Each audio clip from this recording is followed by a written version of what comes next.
30 years ago, and I was in the hospital in England, and I'd just given birth to twins, a boy and a girl.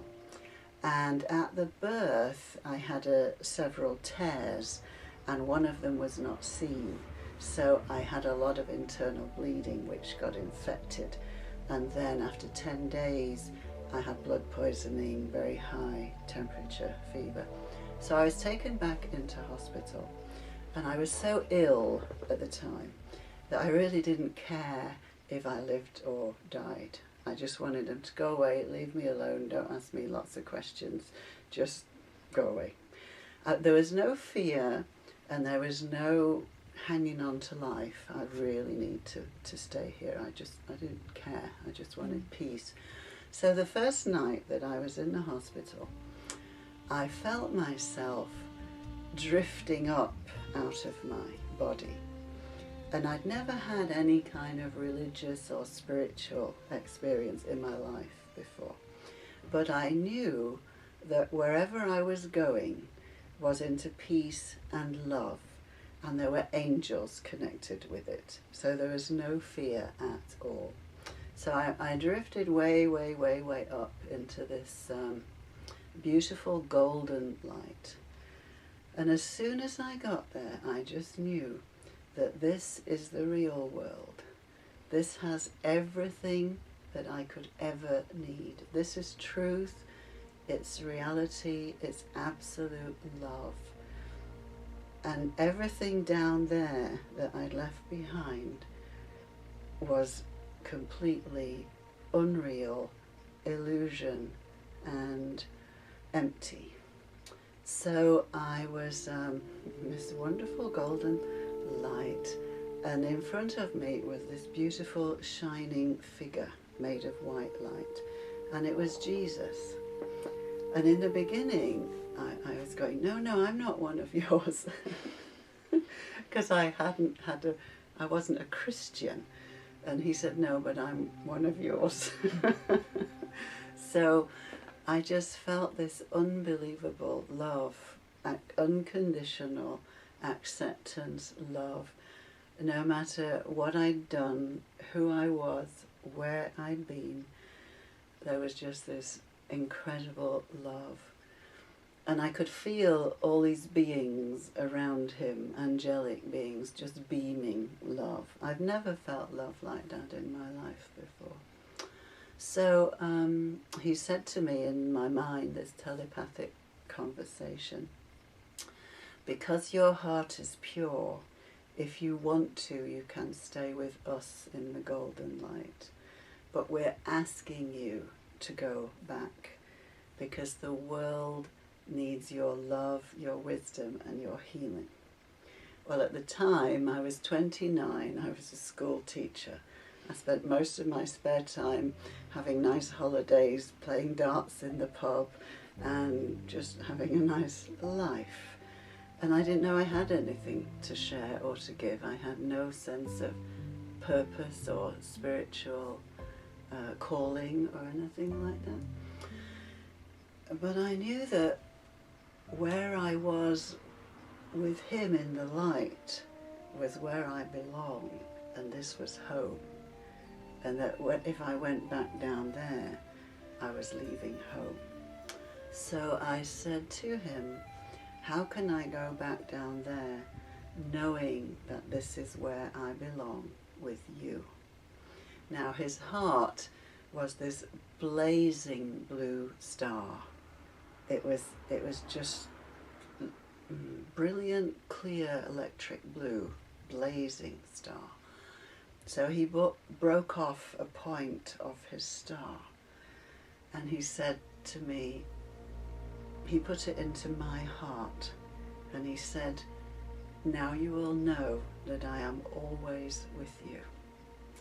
So I don't remember agreeing, but I must have done.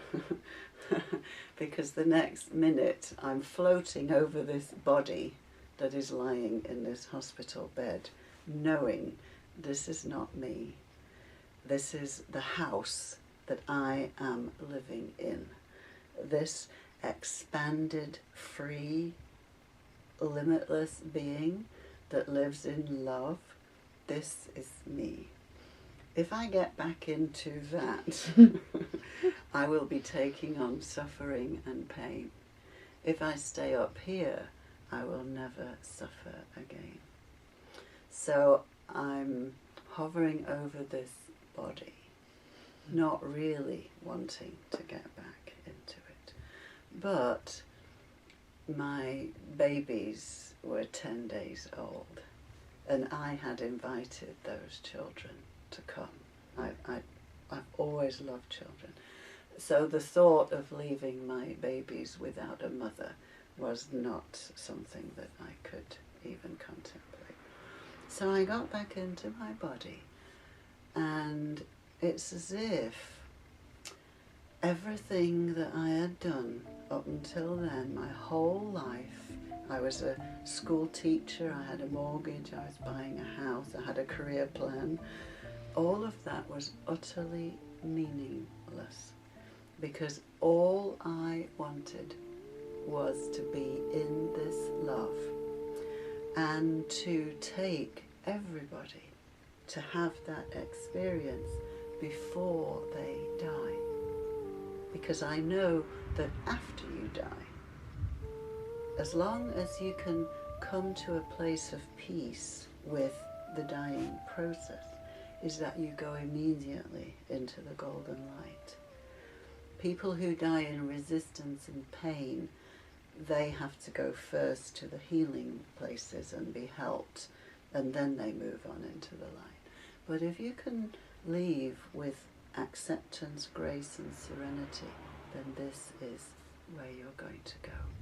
So that really is my mission now, is that I seek in my life to help others to experience that feeling while they're still alive, because it completely changed my life.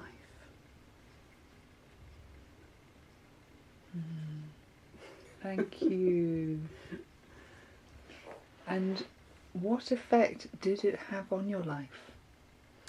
Well, I felt that I had been born like a newborn. Everything I'd done up until then, my education, everything I'd learned was of no help to me, because it didn't take me into that place of feeling the love and the oneness. So I took every class I could find as soon as I was physically able, which took quite a while. I took astrology, yoga, healing, meditation, just anything that would take me into that place. And many things did. I found that chanting, singing, sound would do that.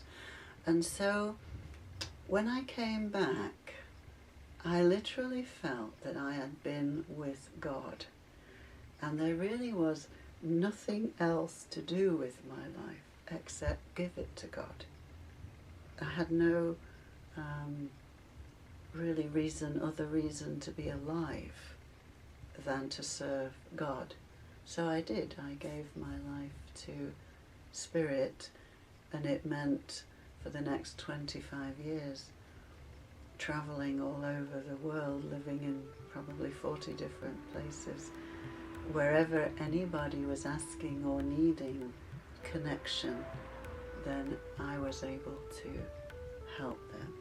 I asked for a way that I could help people to have this experience while they're still alive. And very gradually a process unfolded of using a combination of hypnotherapy, where I use guided imagery to take people to connect with their own God self. And sound, I use crystal singing bowls, because the sound, the pure sound, brings in those frequencies. So that's what I do with my life now. I travel, I teach, I do healing, I do circles, and just take people to a place where they can meet themselves as God. Nobody out there, just you are already everything that you need to be. It's inside. So that's why I wanted to make this, do this interview, because I really want people to know that they are God and they don't need to wait for anything. Just be it now, because you already are.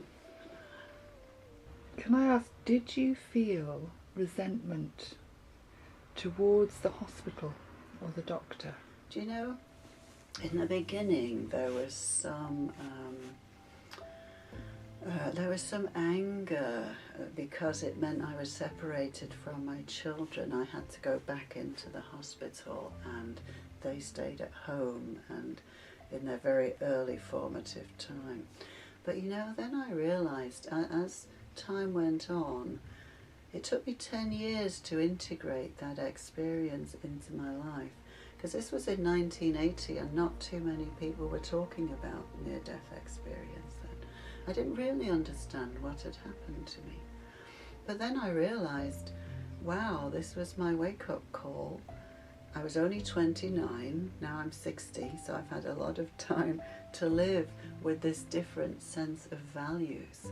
It's all about people, it's all about love, it's not about things. You don't take any of that with you. It doesn't matter what you've got in your bank account or how big a house you have. When you go into the light, it's just how much love have you left behind. And so that's what I want to share with people, really. How much love have you left behind? And it's in the hearts that memory lives. And what message would you have to share with others from this experience? Make the most of every day. Imagine that this is your last day in a body. Don't worry about what's not happening. Just focus on the love, the connection with people, with animals, with nature, with the ocean. Life is such a gift and a blessing. And in some ways, you could say that was the worst experience I've ever had in my life. But out of it, I got a new life. So I have no regrets. And I'm so grateful that I was shown what's real while I've still got most of my life to live it. So don't worry about stuff, just ask. Whatever you need, just ask for it. And remember to tell everybody how important they are to you and how much you love them.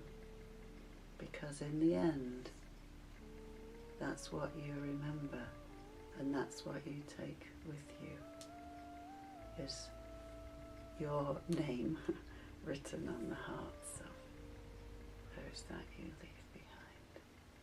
So especially in the West, we've got so caught up in our everyday busyness, and we think we have to have all these things, and we don't. We just need the people to share it with. So reach out to everybody, especially to those who live alone or who feel lonely. Reach out and just share yourself with them, because that is your gift, is yourself. So I'd like to thank you for this opportunity to share my story.